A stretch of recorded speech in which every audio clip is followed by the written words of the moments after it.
دیکھیں clock tower کے پیچھے کا جو حصہ ہے یہ اجیاد کا علاقہ ہے، اسے اجیاد کہتے ہیں۔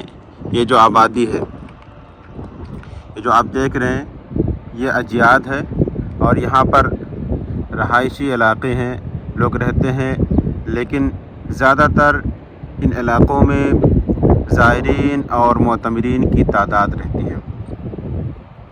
اور ایسی ہی اس پہاڑ کی تاریخ یہ ہے کہ جب اللہ کے رسول صلی اللہ علیہ وسلم نے مکہ مکرمہ فتح کیا تو عام معافی کا اعلان کیا، اور اس میں یہ تھا کہ جو شخص بھی خانہ کعبہ میں داخل ہو جائے وہ محفوظ ہے۔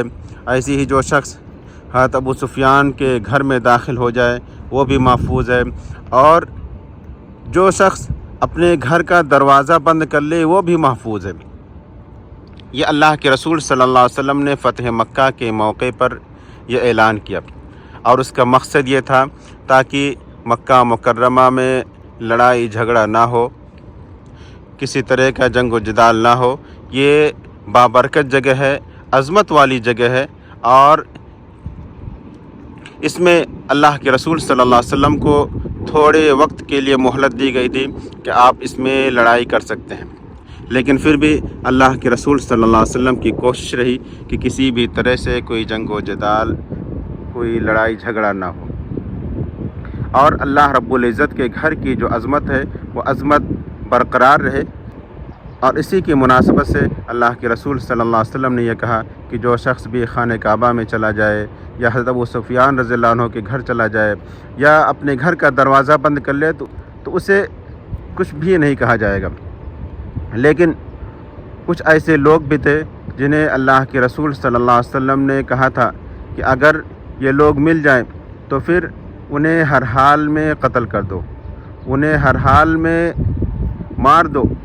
ان کی جان بخشی کا، ان کی معافی کا اللہ کے رسول صلی اللہ علیہ وسلم نے اعلان نہیں کیا تھا۔ اور انہی میں سے ایک شخص حضرت اکرمہ بن ابو جہل تھے، جو آگے چل کر کے صحابی بنے۔ وہ اپنی جان بچانے کے لیے اسی پہاڑی پر چڑھے اور اس پہاڑی سے دوسرے راستے کی طرف چلے گئے، اور جدہ ساحل سمندر کی طرف جا کر کے سوچے کہ ہم کسی دوسرے ملک کی طرف نکل جائیں گے۔ لیکن جب وہ سمندر کی موجوں میں پھنسے اور لوگوں کو دیکھا کہ وہ اللہ رب العزت سے ہی فریاد کر رہے ہیں، اسی سے ہی مانگ رہے ہیں، تو پھر وہ کہے کہ کیوں نہ ہم واپس اسی جگہ چلے جائیں اور اللہ رب العزت پر اور ان کے رسول محمد صلی اللہ علیہ وسلم پر ایمان لے آئیں۔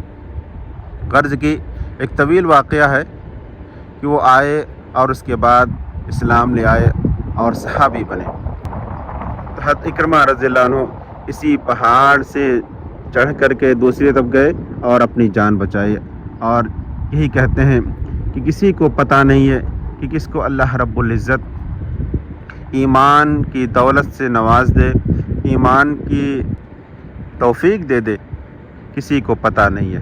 اور ایسی ہی کسی کو بھی پتہ نہیں ہے، خواہ وہ مسلمان ہی کیوں نہ ہو، کہ اس کی جب وفات ہوگی کہ وہ کس حالت میں ہوگی۔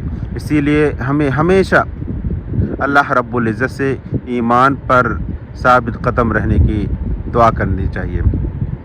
تو ناظرین، یہ تھا مکہ مکرمہ کی سڑکوں اور اس کی مشہور پہاڑی خندمہ پہاڑی کا منظر۔ امید کہ آپ کو پسند آئے گا۔ ملتے ہیں انشاءاللہ کسی دوسرے ویڈیو میں، تب تک کے لیے اجازت دیں۔ اللہ رب العزت آپ تمام کو صحت و عافیت کے ساتھ اپنے حفظ و امان میں رکھے۔ السلام علیکم ورحمۃ اللہ وبرکاتہ۔